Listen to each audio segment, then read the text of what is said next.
Hello everyone, कैसे हैं आप लोगों का हमारे यूट्यूब चैनल यस इडू वर्ल्ड में बहुत बहुत स्वागत है।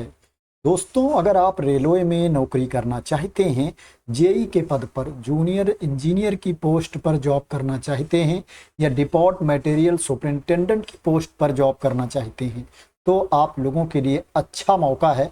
3993 3993 पोस्ट पर भर्ती के लिए एप्लीकेशन इनवाइट किया गया है। एप्लीकेशन स्टार्ट हो गया है, आप लोग इसमें अप्लाई कर सकते हैं। बात करें इसमें आपको सैलरी कितनी मिलेगी, तो पे लेवल 6 के अकॉर्डिंग आपको इसमें सैलरी मिलेगी। जो इनिशियल बेसिक पे है 35,400 रुपीज़ है, 35,400 रुपये इनिशियल बेसिक पे है। अगर लगभग सैलरी की बात की जाए तो 65,000 रुपीज़ के आसपास आपको सैलरी मिलेगी। 65,000 रुपये के आसपास आपको वेतन मिलेगा। सैलरी कम ज़्यादा भी हो सकती है। एज लिमिट की बात करें तो इसमें 18 साल से लेकर के 33 साल तक के कैंडिडेट आवेदन कर सकते हैं, जिनको अधिकतम उम्र सीमा में छूट नहीं मिलती है। जिनको अधिकतम उम्र सीमा में छूट मिलती है उनको रूल के अकॉर्डिंग मैक्सिमम एज लिमिट में छूट भी दी जाएगी। जो एज की गणना की जाएगी 1 जनवरी 2027 को एज की गणना की जाएगी। क्वालिफिकेशन की बात करें तो रिलेवेंट ट्रेड में आपके पास डिप्लोमा होना चाहिए। इंजीनियरिंग में मान लो आप जूनियर इंजीनियर इलेक्ट्रिकल के लिए अप्लाई करना चाहते हैं तो आपके पास 3 साल का डिप्लोमा होना चाहिए इलेक्ट्रिकल में। अगर आप जूनियर इंजीनियर इलेक्ट्रॉनिक्स के लिए अप्लाई करना चाहते हैं तो आपके पास डिप्लोमा होना चाहिए इलेक्ट्रॉनिक्स में। अगर आप मैकेनिकल के लिए अप्लाई करना चाहते हैं तो आपके पास डिप्लोमा होना चाहिए मैकेनिकल में। अगर क्या है आप डिपोट मटेरियल सुपरिंटेंडेंट के लिए अप्लाई करना चाहते हैं, डीएमएस के लिए आवेदन करना चाहते हैं, तो इसके लिए कोई कंडीशन नहीं लगाया गया है। आपके पास 3 साल का डिप्लोमा होना चाहिए इंजीनियरिंग में। अब बात करते हैं इसमें एप्लीकेशन की लास्ट डेट क्या है, कब तक आप इसमें अप्लाई कर सकते हैं। जैसा कि मैंने आप लोगों को बताया है, एप्लीकेशन ऑलरेडी स्टार्ट हो गया है। इसमें जो एप्लीकेशन की लास्ट डेट है 13 सितंबर 2026 है। 13 सितंबर 2026 तक आप इसमें ऑनलाइन मोड में अप्लाई कर सकते हैं। फीस पेमेंट की बात करें तो 15 सितंबर 2026 फीस पेमेंट की लास्ट डेट है, लेकिन 15 सितंबर तक फीस वही कैंडिडेट पे कर पाएंगे जिन्होंने 13 सितंबर तक इसमें अप्लाई कर दिया है। अगर आपके एप्लीकेशन में कुछ गलती हो जाती है तो उसमें सुधार का मौका भी दिया जाएगा। कोशिश करना कि आपके एप्लीकेशन में गलती ना हो, फिर भी अगर गलती हो गई तो इसमें सुधार का मौका दिया जाएगा। 16 सितंबर 2026 से 25 सितंबर 2026 तक करेक्शन विंडो ओपन रहेगी। 16 सितंबर से 25 सितंबर तक आप अपने एप्लीकेशन में सुधार कर पाएंगे। अब बात करते हैं कि किसको कितनी छूट मिलेगी अधिकतम उम्र सीमा में। दोस्तों, जो एससी कैटेगरी के कैंडिडेट हैं, एसटी कैटेगरी के कैंडिडेट हैं, उनको अधिकतम उम्र सीमा में 5 साल की छूट दी जाएगी। 5 ईयर्स का रिलैक्सेशन दिया जाएगा। जो ओबीसी एनसीएल कैटेगरी के कैंडिडेट हैं उनको अधिकतम उम्र सीमा में 3 साल की छूट दी जाएगी। जो एक्स सर्विसमैन हैं, भूतपूर्व सैनिक हैं, उनको सर्विस ईयर्स प्लस 3 ईयर्स की छूट दी जाएगी अधिकतम उम्र सीमा में। जो पीडब्ल्यूबीडी कैटेगरी के कैंडिडेट हैं, अनरिजर्व कैटेगरी में आते हैं, ईडब्ल्यूएस कैटेगरी में आते हैं, उनको अधिकतम उम्र सीमा में 10 साल की छूट दी जाएगी।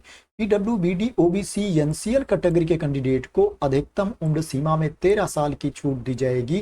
पीडब्ल्यूबीडी एससी एसटी कैटेगरी के कैंडिडेट को अधिकतम उम्र सीमा में 15 साल की छूट दी जाएगी। यहाँ पर एज के बारे में क्लियर इंफॉर्मेशन दी गई है कि किसको कितना रिलैक्सेशन दिया जाएगा, कब की आपकी डेट ऑफ बर्थ होनी चाहिए, यहाँ पर क्लियर मेंशन किया गया है। इसको आप लोग रीड कर सकते हैं।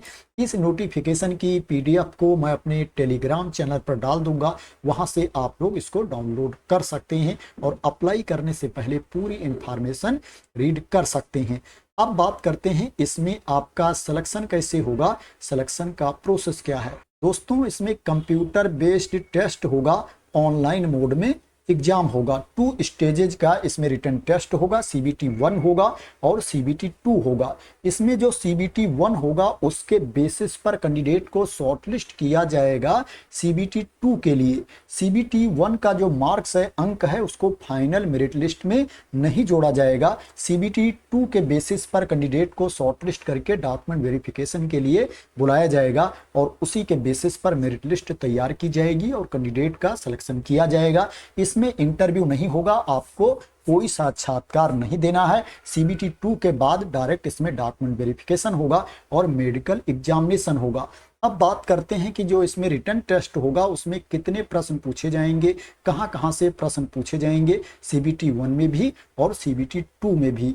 इसमें जो CBT 1 होगा उसमें टोटल 100 क्वेश्चंस पूछे जाएंगे, 100 प्रश्न पूछा जाएगा और उसके लिए जो अंक निर्धारित है, 100 अंक निर्धारित है। 100 मार्क्स का ये टेस्ट होगा, एक प्रश्न 1 अंक का होगा। इसके लिए जो आपको टाइम दिया जाएगा, 90 मिनट्स का टाइम दिया जाएगा, 1.5 घंटे का समय आपको दिया जाएगा पेपर देने के लिए। इसमें मैथमेटिक्स से 30 क्वेश्चंस पूछे जाएंगे, 30 प्रश्न पूछा जाएगा। गणित से, जनरल इंटेलिजेंस एंड रीजनिंग से 25 क्वेश्चंस पूछा जाएगा। जनरल अवेयरनेस से 15 क्वेश्चंस पूछा जाएगा। जनरल साइंस से 30 क्वेश्चंस पूछा जाएगा। टोटल 100 क्वेश्चंस पूछा जाएगा CBT 1 में। इसमें निगेटिव मार्किंग भी होगी। अगर आप किसी प्रश्न का गलत उत्तर देते हो तो एक गलत उत्तर के लिए 1/3 मार्क्स काट लिया जाएगा, 1/3 अंक आपका काटा जाएगा एक गलत उत्तर के लिए। अब बात करते हैं CBT 2 के बारे में। इसमें टोटल जो प्रश्न पूछा जाएगा 150 क्वेश्चंस पूछा जाएगा, 150 प्रश्न पूछा जाएगा CBT 2 में। उसके लिए जो अंक निर्धारित है 150 मार्क्स निर्धारित है, 150 अंक का ये टेस्ट होगा, एक प्रश्न 1 अंक का होगा। CBT 2 के लिए जो आपको टाइम दिया जाएगा 120 मिनट्स का टाइम दिया जाएगा, 2 घंटे का समय दिया जाएगा आपको CBT 2 के लिए। इसमें जनरल अवेयरनेस से 15 क्वेश्चंस पूछा जाएगा, जनरल अवेयरनेस से 15 प्रश्न पूछा जाएगा। फिजिक्स एंड केमिस्ट्री से 15 क्वेश्चंस पूछा जाएगा, 15 प्रश्न पूछा जाएगा। Basic of computer and application से 10 क्वेश्चंस पूछा जाएगा।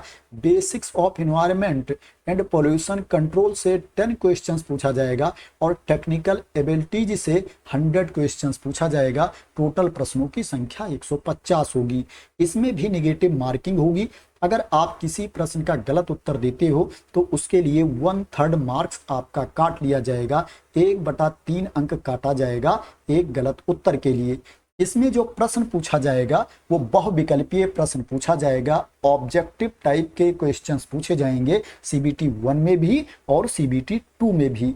इसमें मिनिमम क्वालिफाइंग मार्क्स भी है, इसमें पासिंग मार्क्स भी है, उतना आपको लेकर के आना है तभी आप पास माने जाओगे और आपको मेरिट लिस्ट में शामिल किया जाएगा, आगे के प्रोसेस में आपको इंक्लूड किया जाएगा।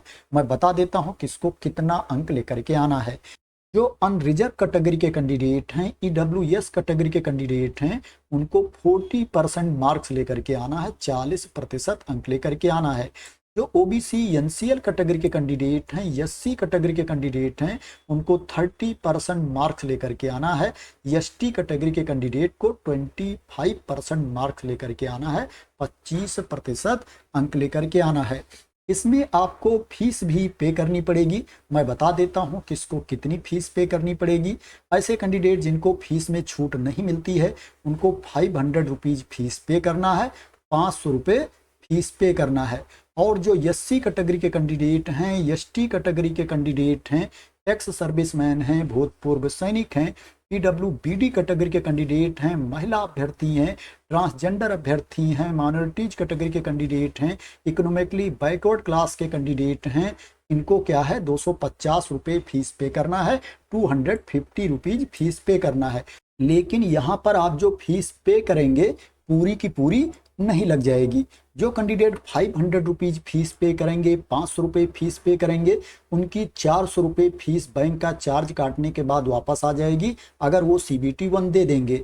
और जो कैंडिडेट 250 रुपीज़ फीस पे करेंगे, 250 रुपये फीस पे करेंगे, उनकी 250 रुपये फीस वापस आ जाएगी बैंक का चार्ज काटने के बाद अगर वो CBT 1 दे देंगे।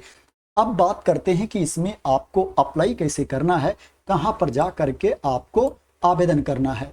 दोस्तों सबसे पहले आपको rrbapply.gov.in इस वेबसाइट पर आना है, इस पोर्टल पर आपको आना है। यहाँ पर आकर के सबसे पहले आपको रजिस्ट्रेशन करना पड़ेगा, OTR करना पड़ेगा अगर आपने पहले से रजिस्ट्रेशन नहीं कर रखा है। अगर आपने पहले से रजिस्ट्रेशन कर रखा है तो लॉगिन करके अप्लाई कर सकते हैं, नहीं तो आपको इसमें OTR करना है। OTR करने के लिए, अकाउंट बनाने के लिए आप देख सकते हैं यहाँ पर क्रिएट एन अकाउंट का ऑप्शन दिया गया है। अगर आप एडवर्टाइजमेंट देखना चाहते हैं तो यहीं पर आपको विज्ञापन भी मिल जाएगा, एडवर्टाइजमेंट भी मिल जाएगा, जहां पर आप पूरी डिटेल्स देख सकते हैं। तो दोस्तों रेलवे में ये भर्ती है, जो पोस्ट है JEE की पोस्ट है और DMS का पद है, परमानेंट पोस्ट है, परमानेंट गवर्नमेंट जॉब है। तो दोस्तों आशा करते हैं कि आपको इस वैकेंसी के बारे में क्लियरिटी मिल गई होगी। अगर आपको इस वैकेंसी के बारे में क्लियरिटी मिल गई हो, इसी तरह की इम्पॉर्टेंट अपडेट चाहते हैं, इंफॉर्मेशन चाहते हैं, वैकेंसी की न्यूज चाहते हैं, तो आप लोग मेरे इस YouTube चैनल को सब्सक्राइब कर लेना अगर अभी तक सब्सक्राइब ना किया हो। तो थैंक यू सो मच दोस्तों फॉर वॉचिंग।